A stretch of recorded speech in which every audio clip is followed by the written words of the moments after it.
투자의 시원한 한방, 장외 홈런처럼 쭉 터지는 수익률을 위한 주식쇼 스타크. 안녕하세요, 최리나입니다.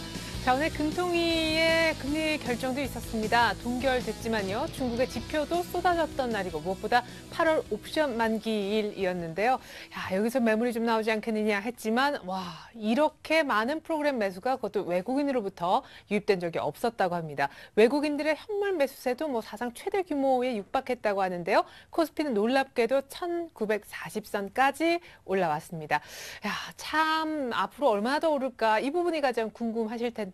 어떤 종목으로 수익을 올릴 수 있을지 저희가 시장과 종목에 관한 해답 미리 한번 챙겨보았습니다. 1부는요, 전문가 시장 분석을 듣는 시간도 있지만 전문가끼리 포트폴리오 종목을 채워넣고 서로 누가 더 수익을 많이 냈는지 이제 수익률을 비교해서 대결을 펼치는 왕중왕을 뽑는 시간이 있습니다. 이어지는 2부에서는 여러분들의 종목 상담도 도와드리고요. 전문가의 투자 노하우를 강의 형식을 빌어 보다 깊이 있게 들여다보고 있습니다. 또한 내일장을 위한 공략 종목이 무엇보다 2부에서 공개되는 만큼 이어지는 2부까지 많은 시청 부탁드리겠습니다. 자, 그렇다면 스트라이크 1부 오늘 저와 함께 해주실 두 분의 멘토님부터 인사 나눌 텐데요. 이대열, 김정호 전문가님 모셔보겠습니다. 안녕하세요. 네, 안녕하세요. 네, 반갑습니다. 자, 여러분들의 멘토님이십니다. 두 분에 대한 상세한 프로필 소개 한번 들려드릴게요. 성장주, 중기 상승 패턴주에 집중 투자한다. 시장과 기술적 분석, 기업 전망을 접목한 MTF 차트. 최적의 타이밍으로 성공 투자를 실현한다. 거지에서 황제까지 이대열 전문가의 골든 타깃이 지금 공개됩니다. 급등주 선춘의 달인. 급소 자리가 아니면 매수하지 않는다. 철저한 기업 분석으로 저평가 기업을 급등 전에 포착한다. 김정하 전문가의 멘토링. 잠시 후 시작됩니다. 네, 먼저 시장 얘기부터 조금 풀어봐야겠습니다. 오늘 의외의 옵션 만기, 하지만 어제 외국인들의 1조 가까운 대량 선물 매수로 인해서 오늘의 이 같은 급등은 이미 예고편이 나왔다는 분석도 많이 있었습니다. 자, 사실 2주 만에 한 번 그 드라기 실망이었던가요? 그때 네. 1850 빠진 것 빼고는 저점 대비 180포인트가 올라왔어요. 네, 그렇습니다. 자, 금일장의 강세, 과연 이거 어떻게 해석을 해야 될지 참 난감합니다. 네. 네, 난감한데 오늘 제가 전반적으로 한번 정리를 좀 해보면서 의견을 좀 말씀을 드려볼게요. 자, 그 외국인들이 오늘 그죠? 장중에 1조 원 넘게 매수를 하고 특징적인 것은 동시효과 시간대를 이용을 해가지고 또 5천억을 또 한 방에 또 사들였다는 얘기죠. 그래서 토탈 한 1조 5천억 정도 남짓 한 그 엄청난 금액을 지금 사들였는데요. 그리고 선물 시장에서도 장 초반부터 이 공격적인 매수를 조금 보이면서요. 토탈 5천 계약이 넘는 계약을 매수로 순매수로 보여줬었는데 이렇게 되면서 베이시스가 급격하게 확대가 되면서 이 포인트를 넘어갔었습니다. 그러다 보니까 프로그램 쪽이요 무려 1조 7천억 원이 들어왔었습니다. 대부분이 외국인들의 물량인 것으로 파악이 되는데 업종 전반적으로 대형주들이 고른 상승세를 보여주면서요. 조선업종과 화학업종이 두각을 좀 나타내는 그런 장세였습니다. 네. 그래서 금일장의 상승세에 제가 의미를 좀 두자면 본격적인 강세장의 그 진입을 좀 알리는 신호가 아닌가 저는 그렇게 보고 있습니다. 그러니까 이 정도면은 이제 추세라는 단어를 꺼내도 됩니까? 이제 추세에다가 조금 붙여야 되겠죠. 이제 추세의 형성이 이제 시작이 됐다. 뭐 이렇게 보시는 게 좋을 것 같아요. 그러니까 이제 박스권은 넘어가는 거죠. 네, 그렇죠. 예. 네, 우리 이대열 전문가님 주식 투자를 이제 지금까지 얼마나 활동을 많이 하셨는지 그 기간도 사실은 궁금한데 네. 주식 투자하시는 동안 이렇게 많이 쓸어 담으면 보통 그 다음 결과는 어땠는지, 어떤 진행 과정이 있는지. 네. 오늘처럼 이렇게 많이 매수한 적이 없어가지고 예, 그죠? 판단하기가 좀 쉽지 않은데 네. 보통 이렇게 대량의 매수가 이제 그 거의 바닥권 내지는 뭐 박스권 돌파 때는 대량의 거래량이 동반되는 것이 일반적인데 오늘 폭발적인 거래량은 사실 아닙니다. 그러니까요. 예, 폭발적인 거래량은 아니지만 외국인들의 매수 규모 자체에 좀 상당한 좀 의미를 좀 부여하고 싶다라고 제가 말씀을 드리는데 기존에 뭐 낙폭 과대 종목뿐만 아니라 기존에 잘 버티던 종목들 위주로 해서 뭐 집중적으로 매수 쓸어 담았기 때문에 네. 이제는 뭐 그 지금 밸류에이션 매력이 굉장히 부각된 국내 주식 시장에서 이제 추세의 시작을 좀 만들어가는 외국인들의 그 시작이 좀 그 신호탄이다. 예. 네. 그렇게 좀 보고 있습니다. 이제 추세가 위쪽으로 슬슬 만들어진다. 네. 김정호 전문가님, 요즘에 뭐 싸인 노래 중에서 이제 패러디한 것 중에 건담 스타일 뭐 있다고 하지만 코스피가 V자 반등 이후 계속 건담 스타일이에요. 이렇게 계속. 예, 예, 맞습니다. 재미없으신가요? 예. 예? 아닙니다. 아니 그러니까 네. V자가 사실은 조금 뭐 눕거나 어떻게 할 줄 알았는데 예. 가파른 곡선이 계속 이어졌어요. 오늘까지요. 네, 그렇습니다. 제가 뭐 요즘에 강남 스타일이 좀 유행이라고 하는데 제가 원래 좀 평소에 모범적인 생활을 하다 보니까 그런 거 네. 잘 안 봐가지고 예. 이해를 못했습니다. 예.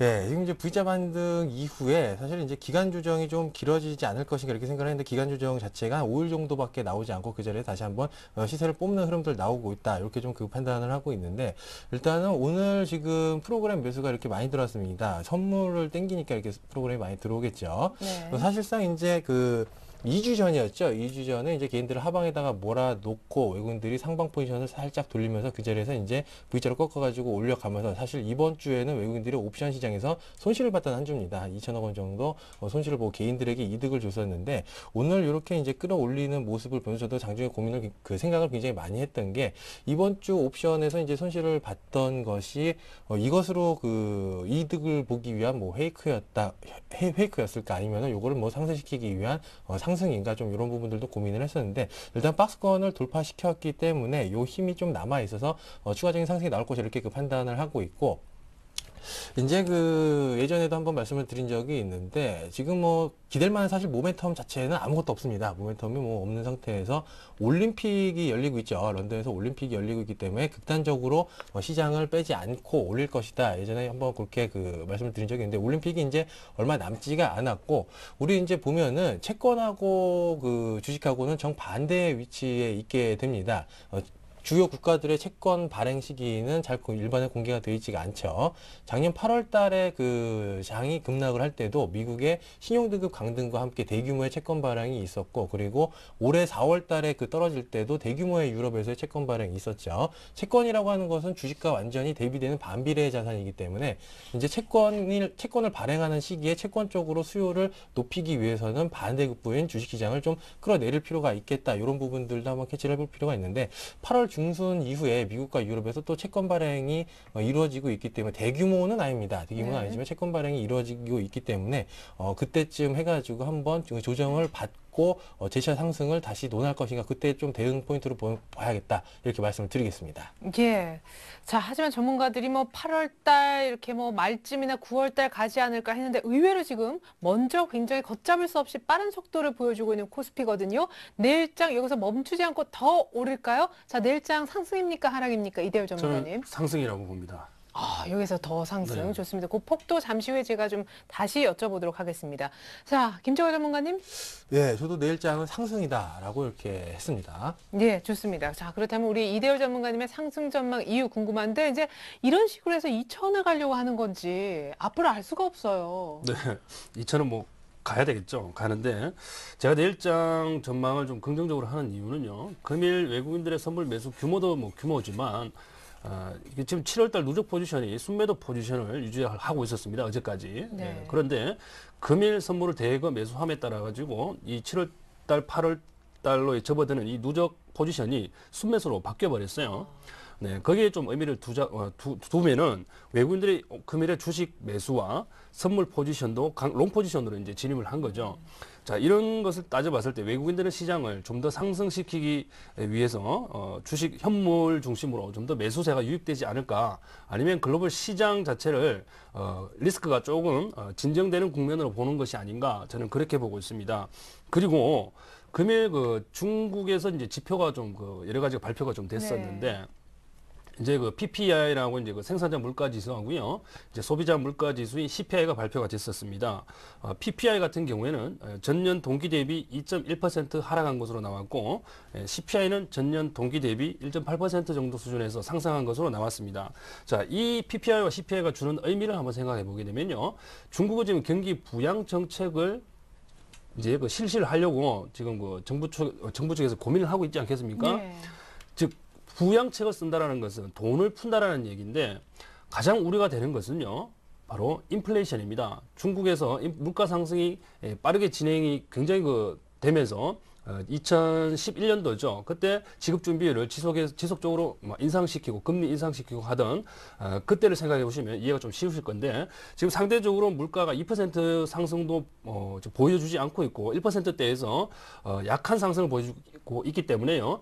중국으로서는 물가 상승 압력을 일단 뒤로 좀 젖혀둔 상태이기 때문에 경기 부양하기에는 굉장히 즉 돈을 풀기에는 아주 좋은 여건이 지금 만들어져 있다. 저는 그렇게 보고 있습니다. 그래서 위난성을 이제 그 필두로 해가지고 각 지방 정부 쪽에서도 어느 정도 돈을 좀 풀지 않겠는가라는 생각을 좀 더 해볼 수 있겠고요. 이런 측면에서 오늘 상승폭이 굉장히 컸어요. 그죠? 장중 2%대를 넘어갔다 왔는데 그래서 내일은 오늘처럼 이렇게 강하게 가기는 좀 사실 어렵습니다. 그렇죠? 예, 그래서 하루 정도 쉰다는 의미에서 보합권을 등락하게 되면서요. 폭은 뭐 크지 않은 범위 내에서 강세권을 유지하는 강세권을 유지하면서 하루 쉬어가는 흐름을 좀 보여주지 않을까라는 생각입니다. 네, 하지만 전체적으로 이제 위쪽으로 얘기를 굉장히 많이 해주셨는데 경기 부양책이 사실은 미국도 유럽도 중국도 최근에 이제 요 며칠 동안 나온 것은 없습니다만 그런 것 치고는 외국인들의 수급이 굉장히 강하다라는 것이죠. 네, 그래서 그렇습니다. 뭔가 정말 나오려나 보다 기대가 큰데 일단 외국인 입장에서는 유로 달러도 보니까 1점 거의 한 24, 25까지 이제 올라오려고 하는데 이제 본격적인 위험 자산에 대한 베팅을 다시 시작한 거라고 볼 수도 있는 거예요. 뭐 그렇죠. 이게 그 외환 시장도 그 가장 리스크를 빠르게 반영하는 시장인데 이 유로화 자체 가치가 지금 조금씩 올라오고 있다는 것 자체는 유로존 리스크가 그만큼 조금씩 이제 진정되는 분위기로 가고 있다라고 해석을 하셔도 좋겠습니다. 이제 국내 뭐 환율 같은 경우에는 주식 시장하고 굉장히 민감하게 지금 엮여 있기 때문에 환율이 좀 다운되는 그런 시기입니다만은요. 아직까지 좀 더 1110원대까지는 좀 더 하락할 가능성이 높습니다. 그렇기 때문에 국내 주식 시장 쪽에서도 외국인들이 환차익을 생각을 한다 그러면 주식을 지금 많이 담아놔야 돼요. 주식을 많이 담아놓아서 그렇게 해서 지금 환율을 조금 떨어뜨려 놓게 되면 나중에 주식 시장에서 올린 수익률보다 이 환차익으로 올리는 수익률이 훨씬 더 큽니다. 외국인들로서는. 그렇기 때문에 일석이조의 효과를 노리기 위해서라도 지금 이 시점에서 주식을 많이 담아두는 게 외국인들로서는 유리하다고 저는 보고 있어요. 또 하나 궁금한 거는요. 예를 들어서 외국인들이 진짜 오늘과 어제처럼 뭐 1,000원, 그다음에 곧바로 2,000원 이렇게 베팅을 하다가 그다음에 베팅 계속 하는데 100원, 그다음에 200원 이렇게 갑자기 강도는 확 떨어질 수도 있습니까? 현물 매수를 하는 걸 말씀하시는 거죠. 현물 매수하는 데 있어서 강약 조절은 분명히 있을 수 있습니다. 왜냐 그러면 외국인들 투자 내지는 기관들 투자는 철저하게 펀더멘탈이 굉장히 중요합니다. 펀더멘탈이 중요하기 때문에 한번 시장을 확 끌어올려 놓게 되면 이 포트폴리오를 이게 어느 정도 정비하는 시간도 좀 필요하고 담는다고 집중적으로 계속해서 지수를 끌어올리면서 살 수는 없습니다. 매입 단가가 올라가기 때문에 일단은 한번 매수를 집중적으로 해가지고 시장 자체를 뭐 좀 안정됐다 그러면 이제 물량 조절을 좀 하겠죠.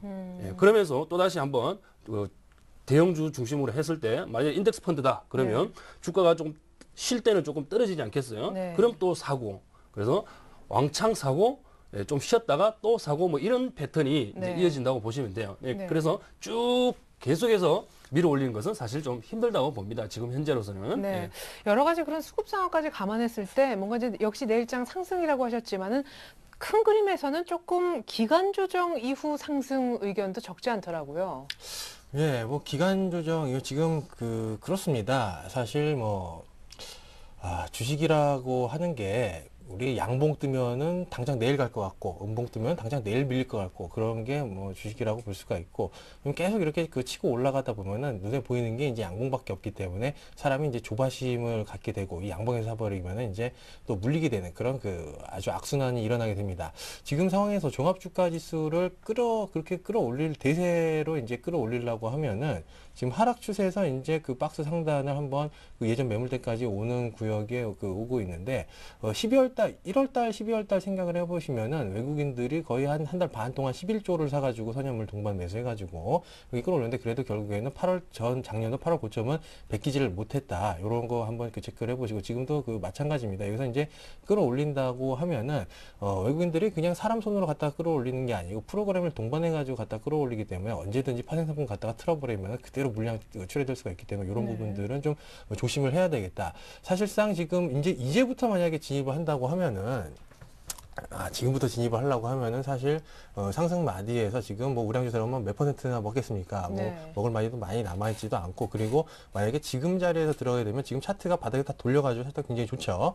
기술적으로 좋기 때문에 여기서 음봉 나오게 되면 전형적인 이제 우리 일반 투자자들이 범하는 오류가 되겠는데, 이 자리에서 이제 들어갔는데 한 2, 3% 뜨는가 싶더니 음봉 하나 나오면은 눌림목이겠지 하고 있다가 그 다음날 5일선 깨려고 하면 11선 딛겠지, 눌림목이겠지, 이러다가 또 갑자기 뚜두두둑 떨어지고, 이런 패턴들을 굉장히 좀 많이 겪었을 네. 것이다, 좀 이렇게 그 말씀을 드려요. 지금 그러면 미리 자리부터는 파셔가지고 네. 현금이 있고 진입하려고 그러니까 이제 또 진짜 뒷북이 될까봐 이러지도 저러지도 못하는 분들은 언제쯤 진입을? 주식이라고 하는 것은 저는 심리전이라고 좀 말씀을 드리고 싶은데, 정말 이제 우량주에 대한 유혹을 뿌리칠 수가 없어가지고 사고 싶을 때, 네네. 그때 이제 개별주를 사면 된다, 이렇게 그 말씀을 드리겠습니다. 이게 왜 그러냐면은 제가 이제 실화입니다. 작년 12월 8일하고 14일하고 네. 대한제강이라는 종목을, 거래 없던 종목을 찍은 적이 있었는데, 그때 이제 그 주식이라고 하는 게 삼성전자랑 기아차가 날아가 버렸죠. 네. 날아가다 보니까 상대적인 박탈감 때문에 굉장히 좀 힘들어하셨고, 그때 회원분들이 이제 대종목은 가지 않고, 거래도 없이 가지 않고 있다 보니까 신뢰도가 다 깨졌을 때, 네. 팔라고 하니까 그때부터 치고 올라가기 시작하더라, 이렇게 보시면 되겠고, 원래 크게 가는 주식들은, 주식이라고 하는 것이 갈 때는 개인 투자자들한테 살 기회를 주지를 않습니다. 그렇기 때문에 지금 심리적으로 봤을 때 새로운 것을 준비하는 것이 맞겠다, 저는 이렇게 그 말씀을 드리겠고, 이제 올림픽도 끝나고, 지금까지 이제 끌어올린 게 끌어올릴 만한 뭐 이유가 있으면 이유 없이 갔다가 이제 끌어올려 버렸는데, 올림픽도 끝나고, 그리고 이제 8월달 어느 정도 조정 줄 때쯤 되면은 코스피가 이렇게 치고 올라가다 보니까 코스닥이 가만히 있다가 이격을 좁혀버리고 있습니다. 코스닥이 대형주로 자금이 쏠리니까 당연히 자금이 쏠리지 않아가지고 가지는 못하고 있죠. 코스닥 개별주들 보면은요, 매수세가 유입은 되지만 누군가가 발목을 잡고 있습니다. 왜냐면은 매수세가 조금 부족하기 때문에, 올라갈 때 매수세가 올라가는 매수세가 유입될 때 아래 호가가 바로 받쳐지지가 않기 때문에 500주, 600주 작은 물량으로도 주가가 조금씩 자꾸 이제 발목을 잡혀 가지 못하는 모습을 보여주고 있는데, 그러면서 차트를 수렴하고 있고, 코스피가 가고 나서 더 이상 우량주에 대한 메리트가 사라졌을 때 자금 이동은 개별주로밖에 갈 수가 없겠다. 이상한 좀 잡주 같은 것보다는 이제 좀 우량한 개별주들이 되겠죠. 그런 개별주들로 이제 지금 미리 준비해 나가는 게 고통스러울 수는 있습니다. 그 과정이 굉장히 고통스러울 수도 있는데, 그것이 보통은 한 오히려 얼마 정도? 보통은 한 달 안에 끝난다고 봅니다. 예. 8월 중순 지나면서 한 8월 중순에서 8월 말 정도 간다고 하면은, 개별주들이 한번 가기 시작하면 한 보통 상승을 한 달 정도에 이제 걸쳐가지고 유지하는 패턴들을 보여주고 있는데, 좀 그런 장세, 코스닥 변곡점 장세가 좀 나오지 않을 것인가, 이렇게 판단을 하고 있습니다. 예, 좋습니다. 자, 그러면 코스피는 이제 2차 파동에 들어갈까요? 지금 이미 2차 파동에 들어갔군요. 예. 진입을 했고요. 2차 파동이 그럼 거의 예. 끝날 무렵에 코스닥으로 들어가는 건가? 이게 어떻게 되나요? 네, 맞습니다. 지금 굳이 들어간다기보다는 지금 네. 코스닥도 사실 가는 종목들이 많습니다. 저도 이제 솔직히 말씀드리면 회원분들이랑 크루셜텍이라는 종목을 물렸다가 이제 풀리고 뭐 이런 식으로 예. 지금 코스닥 종목들이 치고 올라가는 그 흐름들이 나오고 있는데, 코스닥 이제 좀 시작하려고 하고 있고, 종목별 장세가 펼쳐지기 때문에 지금 당장 진입하시는 건 조금 지금 방망이를 짧게 잡으시고요. 이제 한 10일 다음 주 정도부터는 코스닥도 매집 단계로 들어가도 되겠다, 지금 이렇게 보고 있습니다. 그래요. 자, 대형주보다 코스닥을 이제 조금 매집해서 다음 장을 대비하자, 이런 얘기까지 들어봤습니다. 자, 이제 잠시 후부터는 이제 두 분의 관심 종목과 포트폴리오 공개하면서 조금 더 구체적인 얘기 나눠볼게요.